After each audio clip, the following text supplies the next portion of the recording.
Battle Through the Heavens, Chapter 11, Market Day Encounters in Wutan City.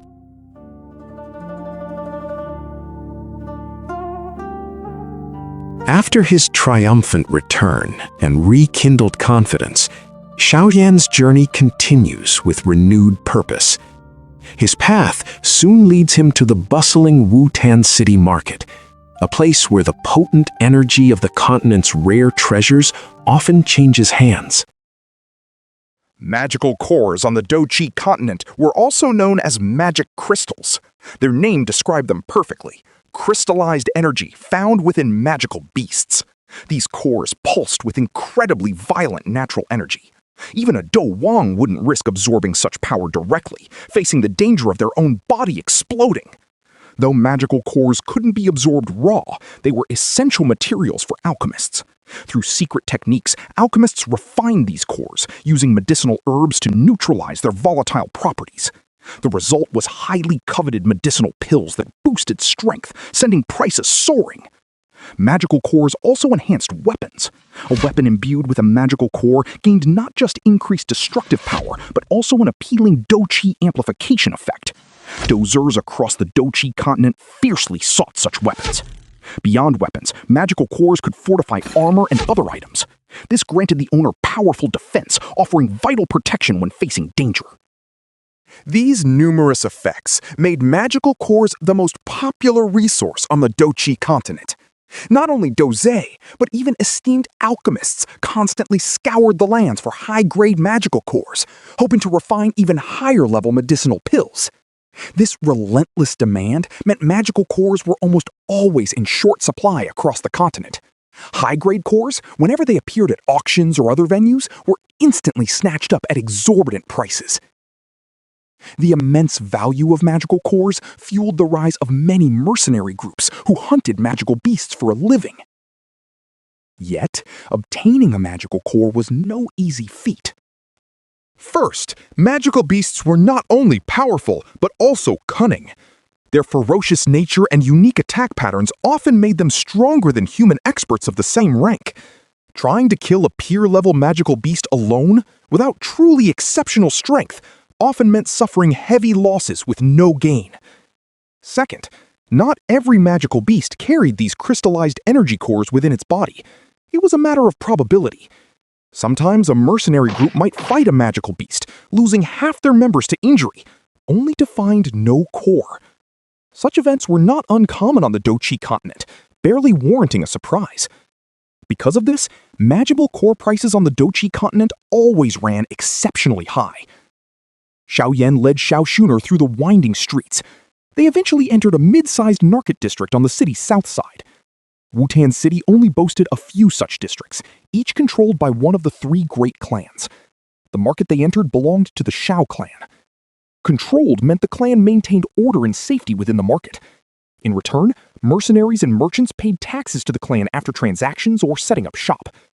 This was an ancient custom on the Douqi continent, and few dared to disrupt it. Two Xiao clan guards stood at the market entrance.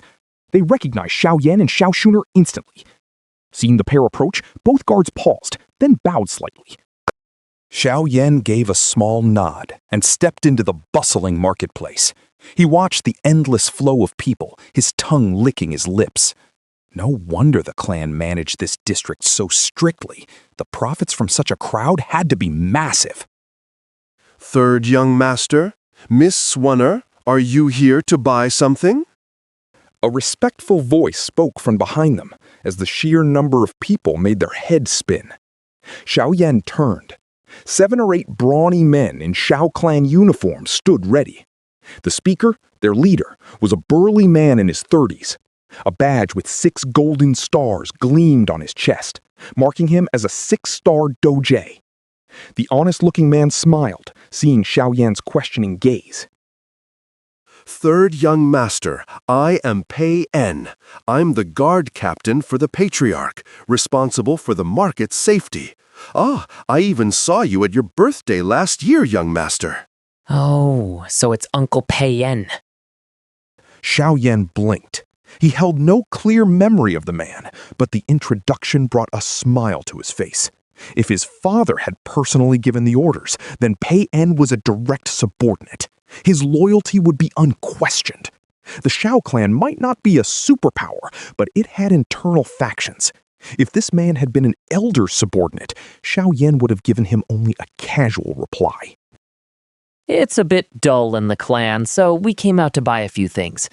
Uncle Payan, you go about your duties. If I need anything, I'll call you. Xiao Yan's youthful voice held no arrogance, only gentle politeness. It put the man at ease. The address, Uncle, deepened Pei Yan's smile, making him even more enthusiastic. He nodded, chuckling. Then, third young master, please shop at your leisure. Our people are all over the market. If anything happens, just shout. Xiao Yan nodded politely, took Xiao Shuner's hand, and pulled her into the crowd. They vanished amidst the throng. Molly, take 2 men and follow third young master.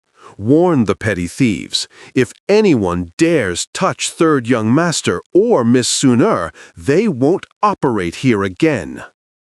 Pei En spoke in a low, sharp voice as he watched the young pair disappear. His honest face hardened instantly, becoming stern and alert. Yes, Captain. A brawny man nodded heavily. He waved a hand, and 2 others merged into the crowd.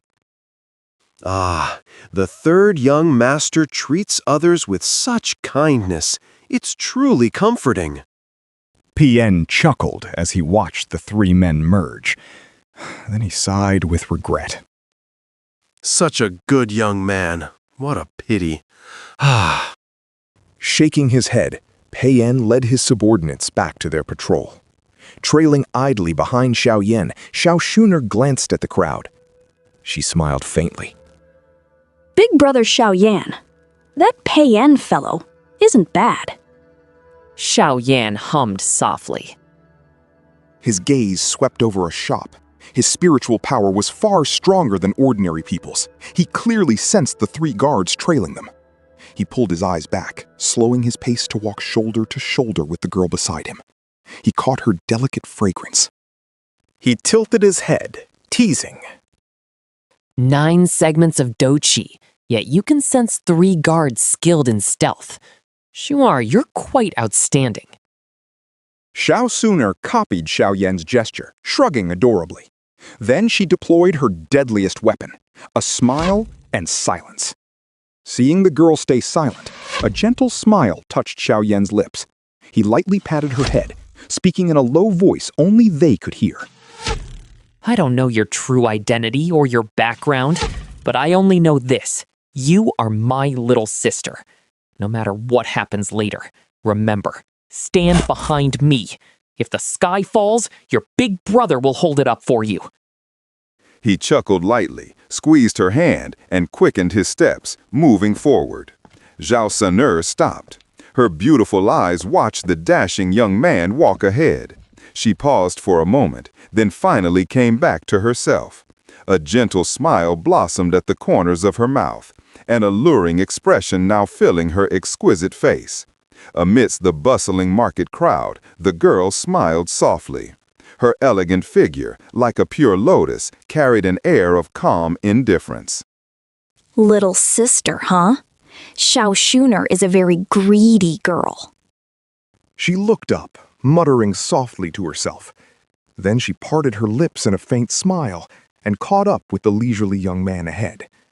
Following Xiao Yan, they slowly moved deeper into the market center. Items sold here were far more valuable than those outside. Only those with some standing in Wutan City could afford to shop in this part of the market. While Xiao Yan searched for a stall selling magic crystals, Xiao Shuner wandered idly into a clean shop. Her fair, soft hand picked up a light blue bracelet. Its material was common, but a few silver threads woven in gave it a cool touch, perfect for summer. Though simple, it looked elegant. She toyed with it, almost buying it, but then she remembered she'd lent all her money to Xiao Yan. She glanced back, seeing the young man focused on his search. She shook her head with a sigh, offered an apologetic smile to the old shopkeeper, and set the bracelet down. Then she drifted forward again. Her reserved nature made it hard for her to ask anyone to buy her something, even Xiaoyan. She hadn't gone far when boredom began to set in. She was about to return to Xiaoyan when a clear, crisp laugh suddenly reached her from ahead. Oh, isn't this Miss Shunner? Ah, to meet you here. What a destiny! Xiaoxuner frowned faintly. She looked toward the voice, seeing a group approach.